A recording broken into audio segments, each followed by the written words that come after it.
welcome to NTD China News. I'm Karen Chang. It's great to be back after our week off for Chinese New Year's, and let's take a look at today's headlines. Chinese citizens angry over the government's response to North Korea's nuclear test. The brother of blind Chinese lawyer Gao Zhishen says authorities won't give him a visa to visit the United States. And a Canadian rights lawyer says universities should follow suit after McMaster University announced it would end its Confucius Institute. After North Korea's third nuclear test, Chinese citizens became alarmed. Netizens decried China's support of North Korea, calling it humiliating. Some even took to the streets to show their anger. China reiterated its disapproval of North Korea's third nuclear test on Monday, February 18. However, China has stopped short of taking any penal actions against its northern neighbor.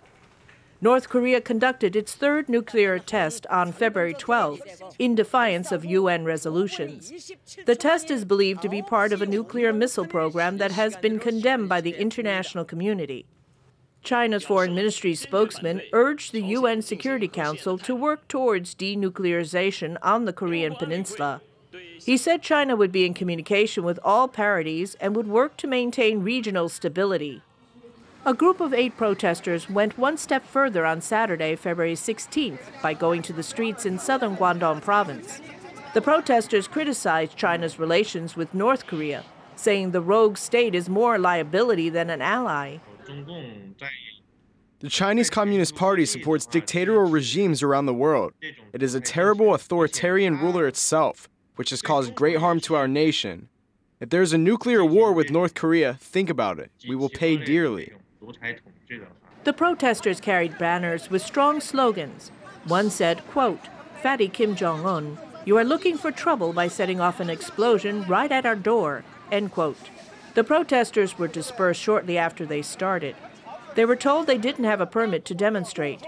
5 were detained by police but were released 2 hours later, according to Liu. The Global Times, a mouthpiece of the Chinese Communist Party, condemned the tests in its February 16th edition. But the editorial went on to say it would be the height of stupidity to penalize North Korea with further sanctions, enraging its ally. Analysts said the test was a major embarrassment to China. Not only is China North Korea's biggest economic and diplomatic ally, it also sits on the UN Security Council. Chinese social media users also lashed out at their leaders, calling the relationship a, quote, humiliation to Beijing, end quote. Renowned Chinese rights lawyer Chen Guangcheng has been living in the United States for almost a year. During that time, he asked authorities in China not to mistreat his family who are still back home. But Chen's older brother told NTD Today that officials in their hometown have refused to give him a visa to come to the U.S. And the reason? Apparently authorities don't believe they are related.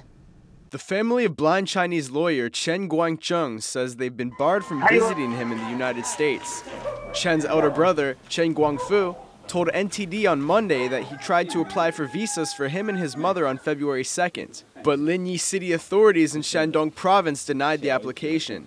I told them I was visiting my brother. They claimed they couldn't tell from my documentation that Guangcheng and I are related. They're doing this on purpose. An official told me they're just looking for a reason not to give me the visa. Chinese lawyer Li Tiantian says it's common for Chinese authorities to deny travel documents to certain individuals.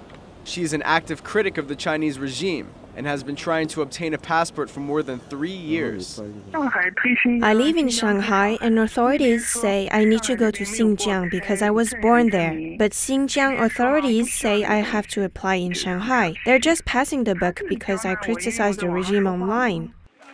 Renowned Chinese activist Chen Guangcheng came to the United States in May last year with his wife and 2 children. His escape from house arrest to the U.S. Embassy in April set off a diplomatic storm. In November, a Chinese court sentenced Chen's nephew, Chen Guangcheng, to more than 3 years in prison. He was found guilty of assaulting officials. His family says he was only acting in self-defense when the officials broke into his home to search for Chen Guangcheng. The activist decried the sentence as retaliation against his escape. As for Chen Guangfu, he says he will gather documentation to prove he's related to Chen Guangcheng and apply for the visa again after the Chinese New Year holiday period. Confucius Institutes are language schools set up around the world with the help of the Chinese government. But there have been concerns they're being used by the Chinese regime to spread propaganda. One area that has drawn attention is its discriminatory hiring practices, which has led to a university in Canada deciding to shut down its Confucius Institute. Canadian human rights lawyer David Matus lauded McMaster University for closing down its Confucius Institute over discriminatory hiring practices. Matus is representing Sonia Zhao. She's a Chinese teacher who had to sign a contract saying she would not practice Falun Gong to work at the Confucius Institute. The institutes are partly funded by the Chinese government. It's the same government that has been persecuting the Falun Gong spiritual discipline since 1999. What the University of McMaster at Hamilton did, which was the attempt to get an assurance from Hanban that they would drop the discrimination, which they didn't, and then discontinue once they refused to give it, is an example every host of Confucius Institute should follow, absolutely. McMaster University announced on February 7th it would close its Confucius Institute once the current term ends in summer. The institutes are organized by Hanban, a non-profit based in Beijing with ties to the Chinese government. There are more than 300 of these language schools around the world. They usually come with generous donations to the hosting foreign schools. I think the case has global importance because these Confucius Institutes exist all over the world, and the hiring is done in China, and the hiring is discriminatory against Falun Gong, and these institutes are many of them in universities around the world that respect democratic principles and the principle of equality. Sonia Zhao, who practices Falun Gong, said she had to hide her beliefs from her co-workers and was afraid to be herself. She filed a human rights complaint with the school in 2012. Matus represented Zhao in a mediation session with McMaster University on February 14th. He says negotiations are still ongoing. Corruption seems to be the #1 vice that Chinese leaders are trying to overcome. Aside from bringing officials to trial through the normal legal procedure, the Communist Party has its own set of internal rules to deal with problematic members. But how effective is this internal system? NTD spoke with an advisor to a former Chinese premier to find out. China's new generation of leaders say they are serious about battling corruption. And this man, Wang Qishan, heads the Communist Party's internal body that's meant to take on the problem. But an advisor to ousted Chinese Premier Zhao Ziyang has questioned how effective this battle will be. The problem, according to former official Yao Jianfu, is that the Communist Party's Central Disciplinary and Investigation Committee, or CDIC, is more a political tool than a disciplinary body. The CDIC takes political considerations when it deals with senior officials. In the case of Bao Dong, who worked for Zhao Ziyang, there was a first political decision to say he broke the law. Then a few months later, the court handed down that ruling. This doesn't follow the rule of law in a democratic system. The CDIC carries out its investigations outside of China's legal system. It uses the disciplinary action called shangui. This involves summoning and questioning a party member suspected of wrongdoing. The use of physical abuse to extract information has been reported. Yao Jianfu says how the CDIC operates means it will not be an effective tool against corruption. That's because the commission has no independence or transparency. Who will monitor the CDIC? Who monitors the party central or the chairman? This has to do with the Chinese regime's dictatorship rule. We've seen this lesson play out. Power that is unchecked will itself lead to corruption. Wang Qishan was selected to head the CDIC during the Communist Party's power transition last November. It was a surprising move, given he had no prior experience in this field. Before given the top job to fight corruption, Wang was in charge of economics and finance under outgoing Premier Wen Jiabao. And coming up after the break, what researchers found in Beijing smog that's raising new health concerns. Nowhere to hide from toxins, poisonous dye is found in school uniforms in Shanghai. And a Chinese New Year celebration in New York featuring NTD's very own drum circle.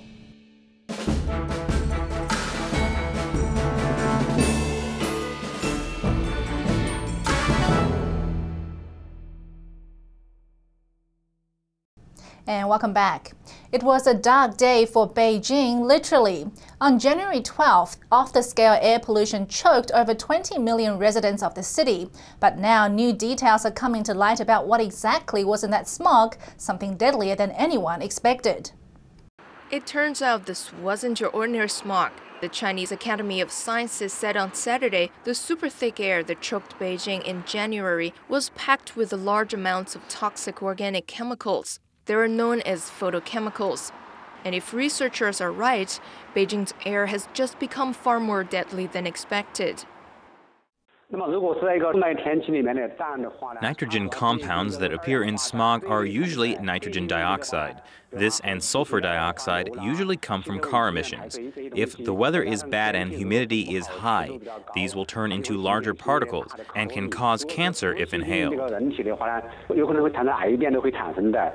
Los Angeles suffers the worst blanket of smog in its history. These photochemicals killed more than 800 people in Los Angeles 100 years ago. And according to data released by the Chinese government, a lot of people in China were breathing in the same toxic compound, and way more of it.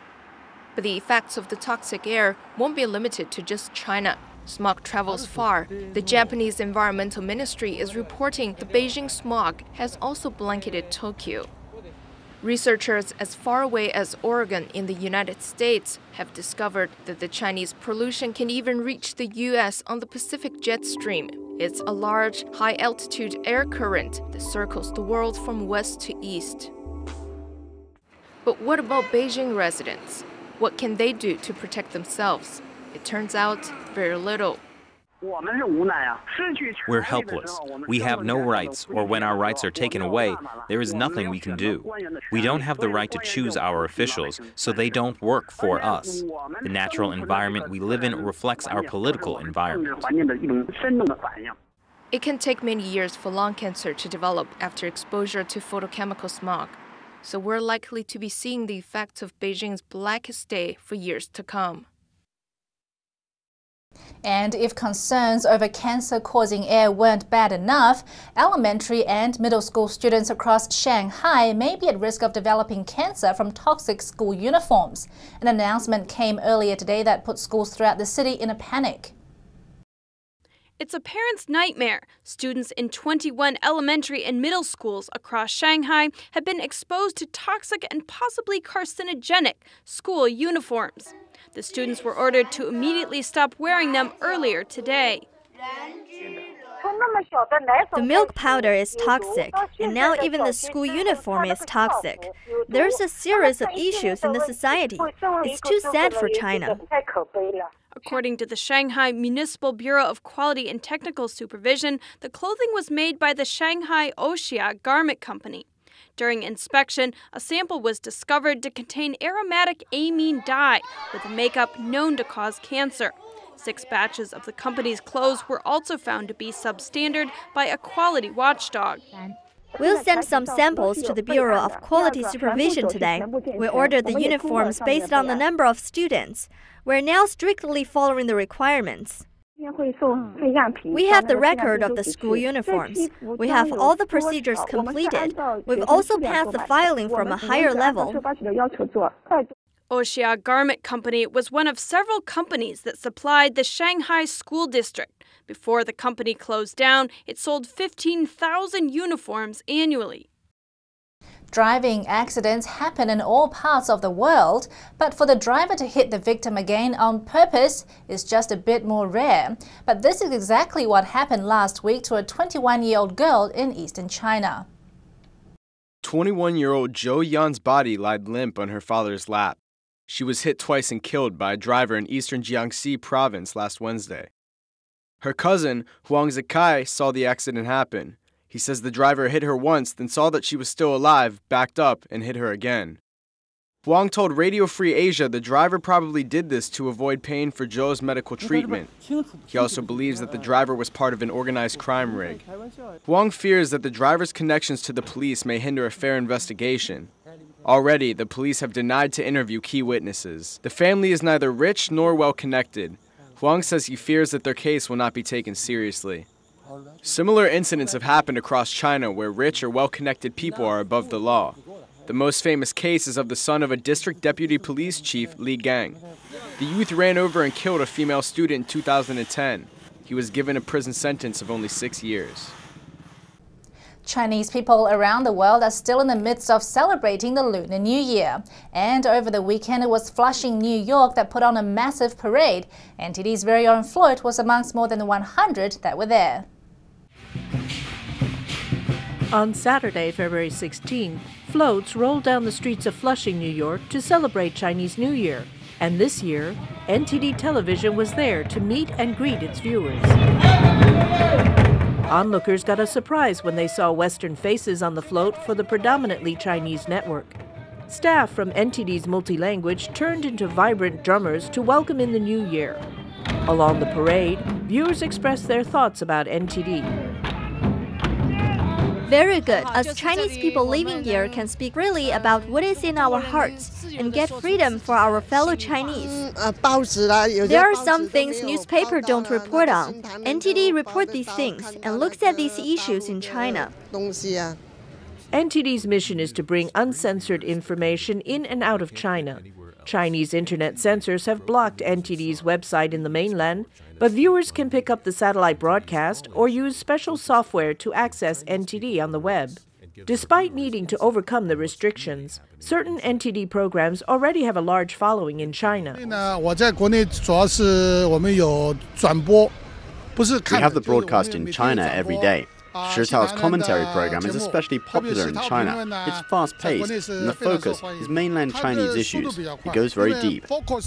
I think there will finally be a day when all the people in China will view NTD. Thank you. You've done very well. All of NTD's programming is available online.